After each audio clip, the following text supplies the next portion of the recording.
Slow as molasses. We use the phrase to describe things moving at a creeping, frustrating crawl.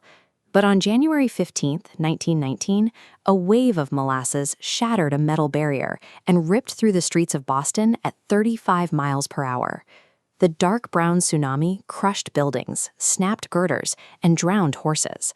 21 people died, and 150 more were injured, as entire city blocks were leveled in seconds. To understand how this happened, you have to look at Boston in 1919. The city was recovering from the Spanish flu. Babe Ruth was pitching for the Red Sox, and the 18th Amendment, Prohibition, was about to ban alcohol production nationwide. Racing to beat that ban, the Purity Distilling Company needed to produce alcohol as fast as possible. They built a massive 50-foot-tall tank in the city's north end. Inside, it held 2.3 million gallons of thick, raw molasses, and they constructed it poorly. Without warning, the overstressed steel gave out.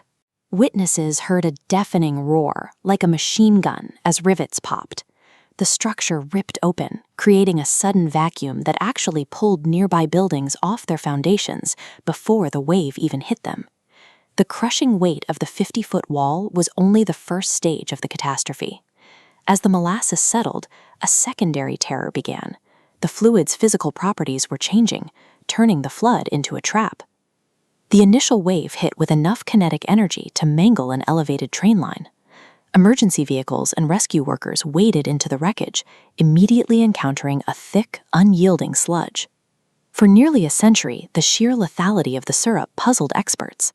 Recently, a team of researchers at Harvard University analyzed the fluid dynamics of the event to explain exactly why the molasses behaved the way it did. The problem started inside the tank. To process the thick syrup quickly for distillation, the company kept the molasses artificially warm. It was thin, runny, and easy to pump. But when the tank ruptured, that warm liquid violently erupted into the chilly, wintry air of a Boston January. This chart shows the reaction. As the blue line for ambient temperature drops, the red line for viscosity spikes exponentially. Following this curve, rapid cooling forced the molasses to transition from a fast-moving wave into a rapidly hardening near-solid state. Victims caught in the sludge were being cemented in place as the fluid solidified. This rheological shift turned a standard rescue into a desperate race against the falling thermometer. Boston police, nurses from the local relief station, and over 100 sailors from Nantucket rushed into the north end. They waded waist-deep into the hardening ooze, trying to pull survivors free. Historical accounts describe a horrifying reality. The molasses acted exactly like sticky flypaper. The harder men and horses thrashed and struggled to pull themselves out, the deeper they became ensnared in the mess. Firefighters brought in high-pressure hoses, but traditional fresh water completely failed. It couldn't break up or wash away the temperature-hardened syrup. Eventually, crews discovered a bizarre, localized workaround. They dropped hoses directly into Boston Harbor and pumped salt water straight into the streets. The salt chemically cut through the gelatinous molasses. It broke up the dense bonds holding the sugar together, thinning out the sludge enough to finally move it and reach the trapped victims. The saltwater hack allowed the cleanup to finally proceed, but the physics of the viscosity trap had already done its damage.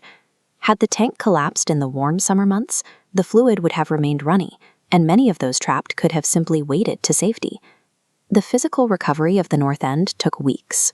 Even after the heavy debris was cleared, a sticky brown film coated the streets, and citizens tracked molasses on their shoes across Boston for months. As the city cleaned up, the focus shifted to a massive legal reckoning. Residents and victims' families filed over 100 lawsuits, demanding to know exactly who was at fault for the collapse. An intense investigation led by Auditor Hugh Ogden revealed the truth. The tank was constructed with steel half as thick as it needed to be. It leaked from the day it was built, and nobody had ever bothered to perform basic structural tests. The root cause was pure corporate negligence. Purity Distilling had rushed the construction to stockpile alcohol before Prohibition, prioritizing speed and profit entirely over safety.